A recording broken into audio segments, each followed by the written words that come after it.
Bonjour, je me présente rapidement, je suis Guillaume Vassoulière, donc je suis le président fondateur de Yes We Hack et notamment opérateur comme d'une des plateformes qu'a mentionné Clément de Bounty Factory. Donc en fait, je vais vous présenter un petit peu comment fédérer autour de la divulgation de vulnérabilité. Donc en fait, il faut savoir que l'ISO 29147 explique, il y a une définition sur comment on va traiter la divulgation coordonnée de vulnérabilité. Donc c'est-à-dire que derrière ça, il y a un processus avec lequel les fournisseurs et les personnes qui découvrent des vulnérabilités, en fait, ils vont coopérer ensemble pour traiter cette vulnérabilité. Et on va voir comment, on va voir pourquoi le faire. Et tout ça s'inscrit dans, justement, comme l'a dit Clément juste avant, c'est coopérer pour mieux anticiper le risque. Donc, en fait, la 29147 s'imbrique parfaitement dans le processus de traitement d'une vulnérabilité. Donc, on voit que la 29147, en fait, c'est tout ce qui est vulnerability disclosure. Donc, on a quelqu'un qui trouve une vulnérabilité, comment on va la coordonner, comment on va la faire rentrer dans un processus, dans un canal de confiance, en fait, pour pouvoir la récupérer et après la traiter par ses équipes.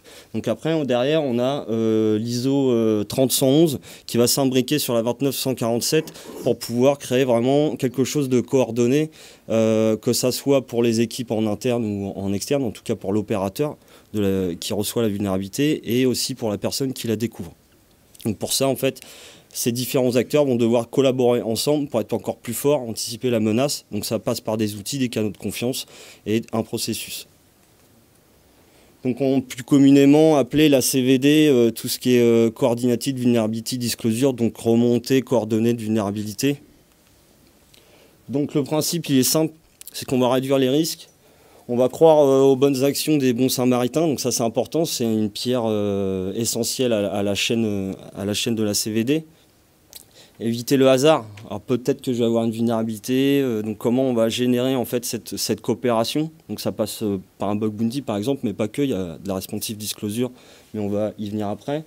Stimuler la coopération, donc la stimuler, là on a parlé de primes, mais ça peut être des goodies, ça peut être un Hall of Fame, une page où vous allez remercier les chercheurs, donc on va voir qu'il y a différentes façons de faire.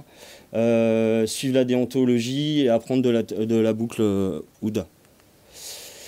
Donc du coup, ce qui est important, c'est que dans la CVD, il faut veiller à que les vulnérabilités soient prises en compte. Donc pour les prendre en compte, il faut créer des canaux de confiance, donc créer des manières de récolter ces vulnérabilités. Donc il y a différentes façons de faire, on va le voir après. Ça permet de réduire le risque, ça je le répète encore, anticiper. Et puis fournir aux entreprises suffisamment d'informations pour justement derrière évaluer son risque sur ces systèmes. Et en fait, on va pouvoir aussi piloter son risque en temps réel. Aujourd'hui, on l'a vu juste avant sur le GT qui est préparé sur la 5G, aujourd'hui on a des systèmes d'information qui sont mobiles, des systèmes d'information qui sont de plus en plus exposés sur Internet notamment. Donc du coup, on a des surfaces d'attaque qui sont grandissantes. Donc comment on va justement minimiser ce risque et comment on va pouvoir aussi aujourd'hui avec des choses, on parle beaucoup d'agilité, mais injecter de l'agilité dans la cybersécurité, notamment en intégrant la CVD et on va voir comment on le fait. Puisque le but, c'est pas la politique de l'autruche, si on veut maîtriser son risque, il faut qu'on fasse en sorte de le maîtriser, non pas de l'ignorer.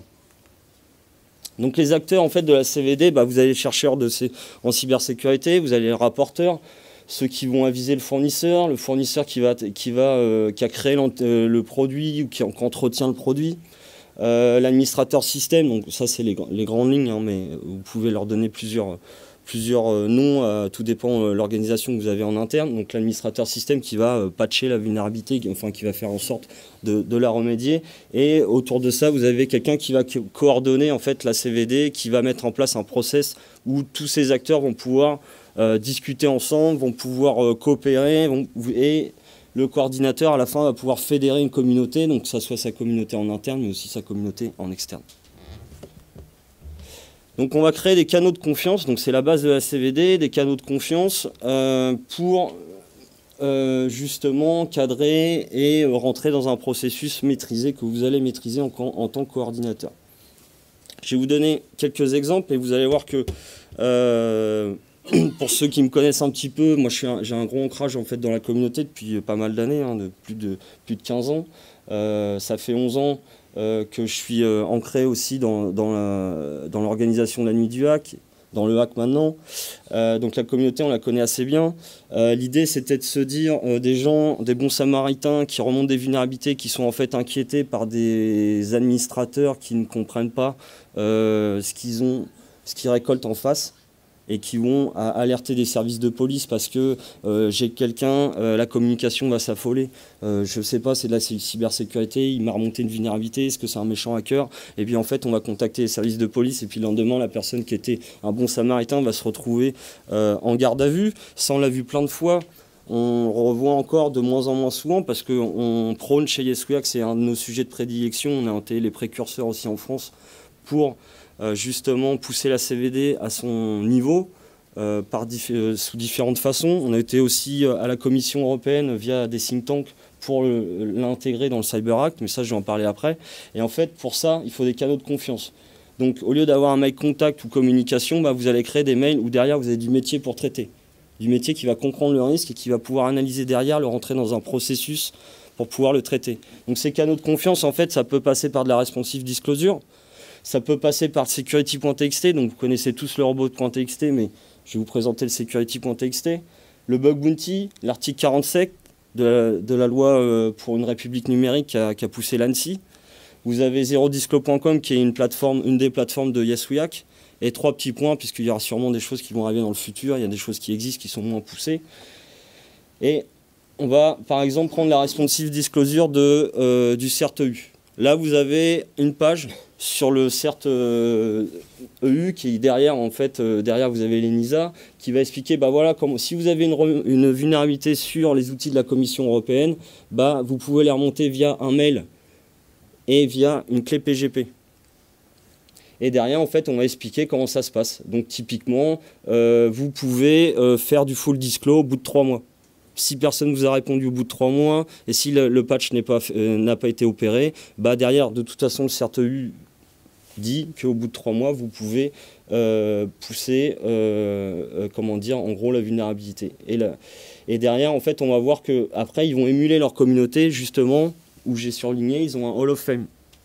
Donc un Hall of Fame, en gros, ils vont, vous allez voir sur la dernière slide, mais ils vont mettre en avant tel chercheur, telle personnalité dans le monde a remonté une vulnérabilité sur la Commission européenne, tel jour, telle date, et merci à lui, merci d'avoir été quelqu'un d'honnête et de nous avoir remonté ça pour corriger les outils derrière.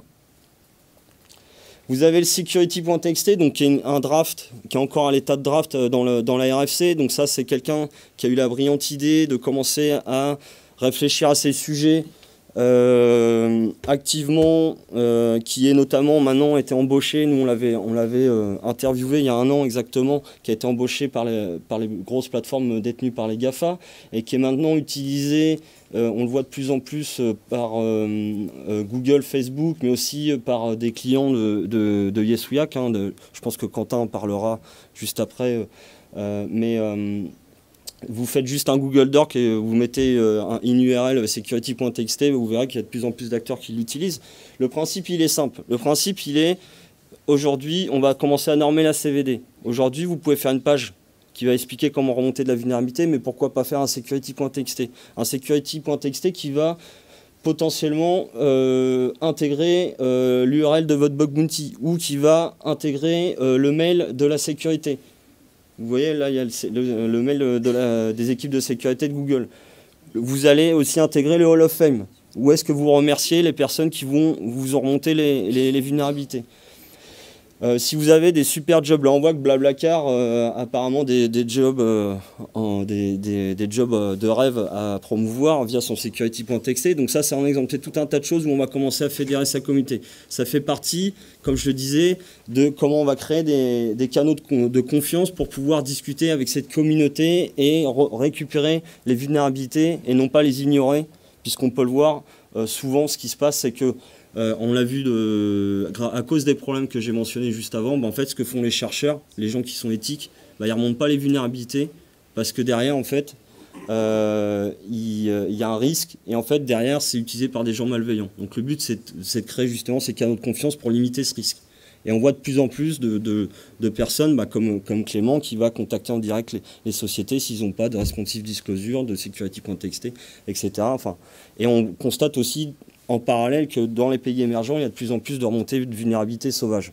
Donc voilà, créer des canaux de confiance, ça peut canaliser la communauté. Donc ça, c'est important. Ça, c'est un exemple, je vous invite à le faire, ça ne prend pas de temps, c'est un fichier texte. Vous avez le bug bounty, bon je pense que je ne vais pas revenir dessus. Là vous avez une partie du programme d'OVH qui est opéré chez nous. Là les plus grosses primes c'est à peu près 10 000 €, 10 000 € qui est doublé si le chercheur décide de fournir la prime à une œuvre caritative. Donc ça pareil, ça rentre dans la CVD, vous allez définir des règles de jeu avec des primes, avec qu'est-ce qui est éligible. Vous allez commencer à cadrer, privé, public, 5 chercheurs, 10 chercheurs, 20 chercheurs, 100, 1000. Plus de 5000, nous on a plus de 5400 chercheurs sur la plateforme, 74 pays pour vous donner un peu la diversité de méthodologie. Donc ça rentre aussi dans la CVD, c'est un moyen de créer un canal de confiance via une plateforme, via des règles de jeu, et on onboard en fait une équipe de chercheurs chez un tiers de confiance qui est notamment là chez OVH et YesWeHack. Mais c'est pareil sur les autres plateformes.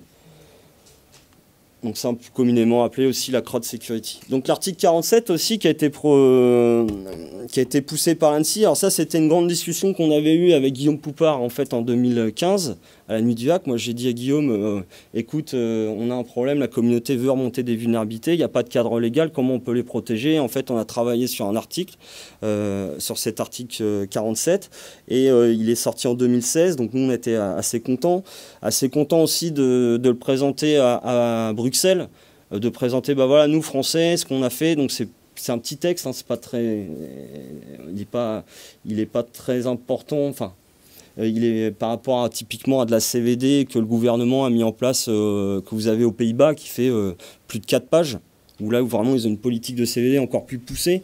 Et en fait, l'idée, c'est de se dire chaque pays européen doit avoir sa CVD, doit pouvoir permettre à chaque citoyen, à chaque lanceur d'alerte éthique de remonter de la vulnérabilité à une entité étatique et pouvoir le protéger derrière. Donc ça, c'est un peu l'idée de ce qu'on a promu, nous, sur le CyberAct, ce qu'on a permis de démontrer aussi avec d'autres outils sur le think tank et qu'eux, ils sont chargés de faire, de faire un retour d'expérience sur un peu. Et vous allez voir que juste après, il y a comment dire, l'Europe, comment se dessine l'Europe en termes de CVD. Donc ça, c'est important de regarder que pour une fois, on est plutôt précurseur sur le domaine. Donc ça, c'est vraiment important de le souligner, où on a quelque chose et il faut s'en servir, il faut le mettre en avant, il faut en parler. Et derrière, pour connaître les équipes qui traitent, ils sont dans le même état d'esprit, ils sont super contents d'avoir cet article 47 pour pouvoir récolter de l'information. Et notamment, on le verra que c'est très important quand vous avez des élections. On sait tous qu'un parti politique, c'est un time to market très très court. On prend n'importe qui en prestataire de com et derrière, en fait, on se retrouve avec des vulnérabilités béantes. Donc souvent, vous avez des gens qui sont citoyens, qui veulent remonter de la vulnérabilité. Et si vous n'avez pas de canaux de confiance, ben, on repart dans un système où quelqu'un de malveillant, et encore plus maintenant, on le voit, l'ingérence dans les élections, c'est une affaire d'aujourd'hui, c'était une affaire d'hier, mais ça sera encore plus de l'affaire de demain. Donc fournissons des outils, même pour nos ministères. Donc là, en fait, ce qu'on peut voir sur la CVD en Europe, c'est qu'il y a 2 pays qui ont de la CVD au niveau national. Le reste, c'est en discussion. Il y a des choses qui vont arriver sur 2019, mais en gros, il y a les Néerlandais et il y a la France.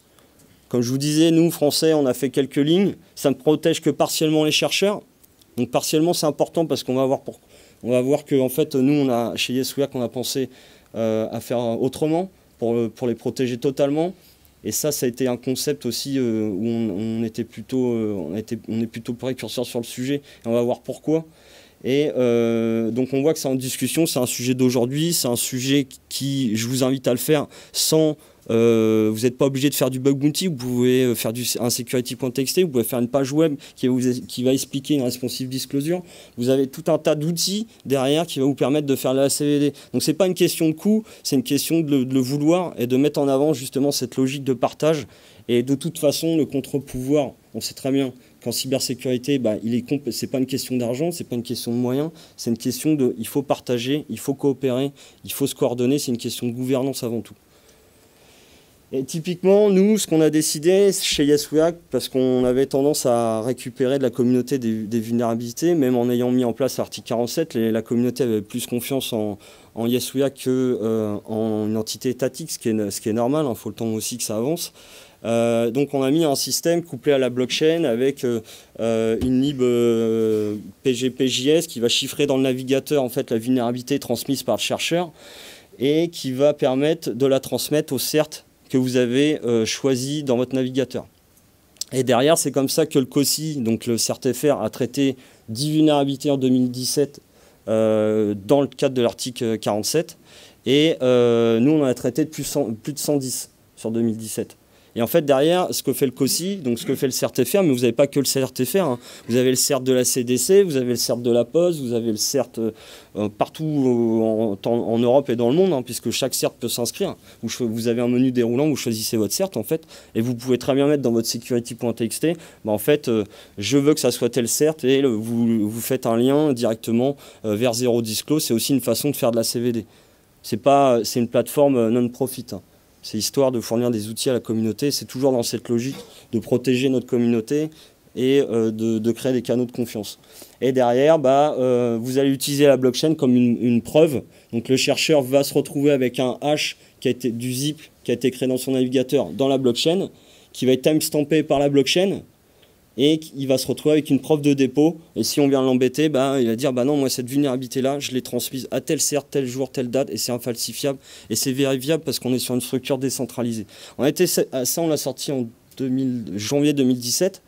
Et en plus, ça nous donne raison, puisque ce qui a été légiféré aujourd'hui, c'est qu'en fait, une preuve de dépôt dans la blockchain, ça a une valeur juridique aujourd'hui. Ça fait quelques semaines, hein. Du coup, et ce concept-là, en fait, les Canadiens l'ont récupéré pour faire une plateforme pour les lanceurs d'alerte dans la finance. Donc fédérer, voilà, on va fédérer sa communauté, on va démultiplier sa force, on va s'aider d'une communauté pour justement pouvoir mieux gérer son risque. Donc ça passe par des Hall of Fame. Donc là, on voit celui du CERT-EU. Donc on voit que ça vit, hein, ça vit beaucoup, hein, je vous invite à le regarder.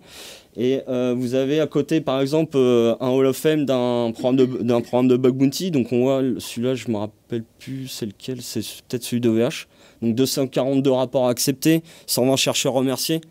Donc ça je crois qu'OVH ça fait 2 ans et demi qu'ils sont en Bug Bounty. Et puis après vous avez tout ce qui est on-site qui permet aussi de fédérer, où par exemple YesWeHack organise la semaine prochaine à l'école 42 où on sera un peu plus de 200 des conférences du Bug Bounty on-site, on organise le Hackpero.